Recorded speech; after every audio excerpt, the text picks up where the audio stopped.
here.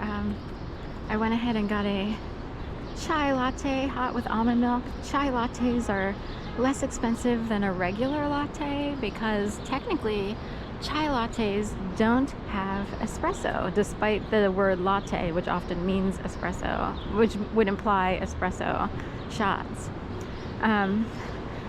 It's so good. It tastes like Christmas every time. It's basically just chai tea pump or similar with steamed milk. Yum, yum, yum, and less expensive. If you got a dirty chai, that would mean that you have a shot of espresso in it. I wanted to cut through here because I've taken care of, many years ago, I have taken care of cats and dogs in this area. This is Washington Square, period. You could say Washington Square. It's really just Washington Square. The neighborhood is Washington Square West because it's west of Washington Square.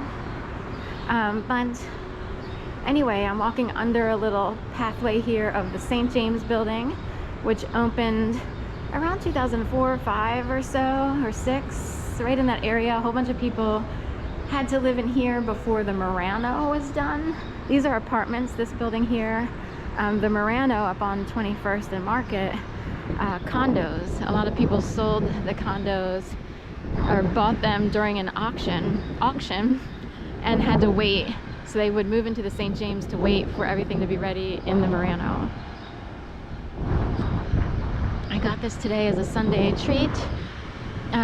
Anyway, I would be in that building to take care of a couple of clients. One of them was a friend of the Utleys. The Utleys lived in this building here.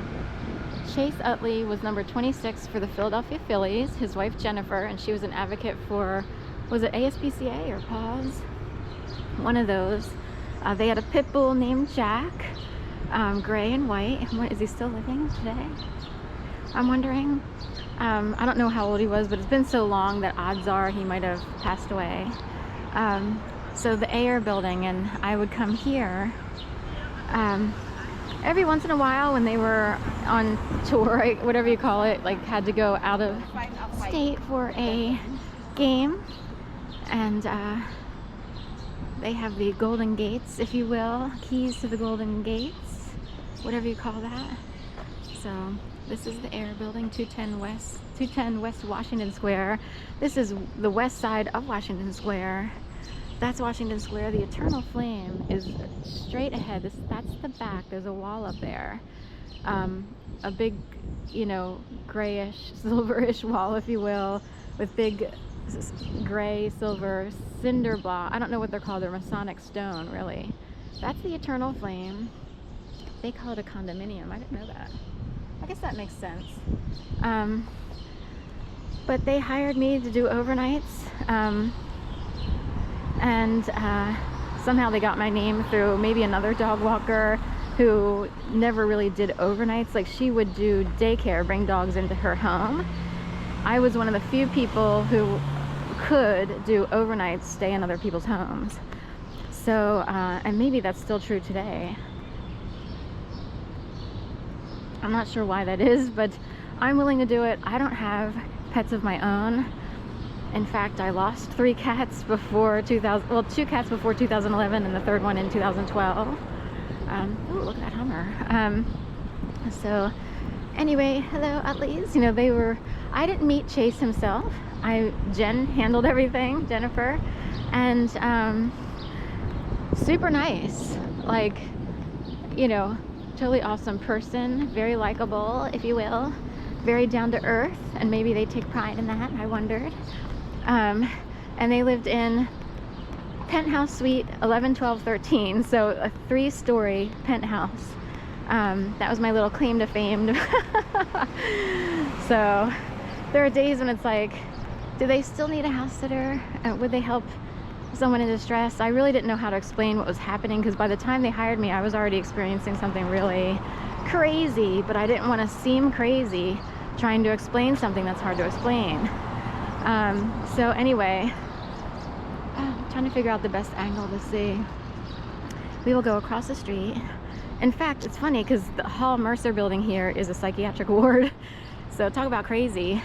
I wouldn't use the word crazy, but this is for people who are seeking, you know, assistance psychologically. I myself wouldn't use the word crazy, and there's the moon again way up there. You can't see it probably through, but let's go over here. So those top 3 floors, and there's 2 balcony. They have the one, that's right, because it was split down the middle. So the top 3 floors there with the arch window at the top, then a middle row of regular windows, and then more arching. I guess it's bowed out in the cement. It's hard to explain that. So the top 3 floors of that building, and that's the corner that was mostly their place. Like it wrapped around this whole west side, and that's west, and then half of the south side. And you came in on the 12th floor. You could come in on the 11th floor. That was more the basement and the quarters for like where I would stay. There was a big gigantic painting, I think of a like shooting range target practice kind of thing. It was huge.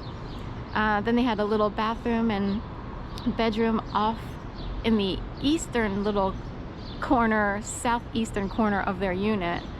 And that was the basement there, the 11th floor, but the bottom floor of their 3-story arrangement. The second floor had, that was the entryway for the most part, like the foyer, a little tiny office space when you came in, a kitchen which faced west. They were building Jefferson University. They were building, was it that building there, behind this brown brick building, was being built at the time. So I would be in the kitchen over here watching contractors build that building. Anyway, so that faced west, then moved further south through, you know, past the kitchen, and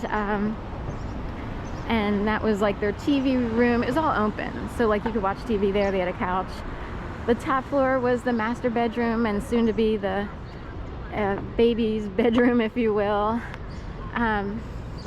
and little laundry hallway area between the master bedroom and the other bedroom, and kitty litter. That's how I remember they had a cat, because my brain kind of was half erased, I think, in general, because of everything that was going on here.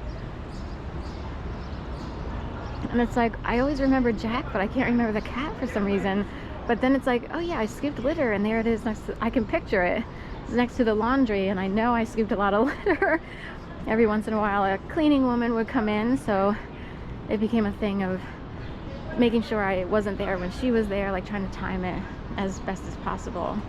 And somehow kitty litter came into play with that whole situation. So the top floor was the bedrooms, middle floor was your basic living area. They even had a huge communal table, long table, that took up a special room. It had a little lift, and that, I guess it was a special dining room.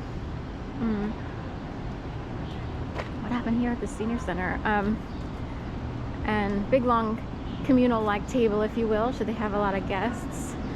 And that was an offshoot of the TV room, or just the TV open area, like kitchen, TV, and then you went around a little bit more to the east, and there was the whatever you call it, dining room.